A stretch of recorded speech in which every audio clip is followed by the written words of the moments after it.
雄爱河天顶规青台五彩缤纷的无人机，伫高空排列出100过100个美丽图，代表虎年的虎透过运镜看起来真立体，也有大白的中华民国国旗伫空中飘扬，气势十足。高中县2020东京奥运开幕式的旋转地球，而且比东奥的直径增加35公尺，真壮观。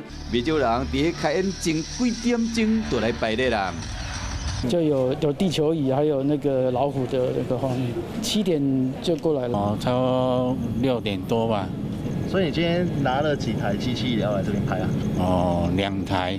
2022台湾灯会飞行指定暂未出现，邀请国际级的团队用半年时间，以1500台无人机点出40层楼啊高的各种台湾元素的图，佮配音乐，向世界讲起了台湾的故事，传达台湾的精神。1500台无人机的展演在国内是首次，对我的视觉影响是最台湾、更国际的。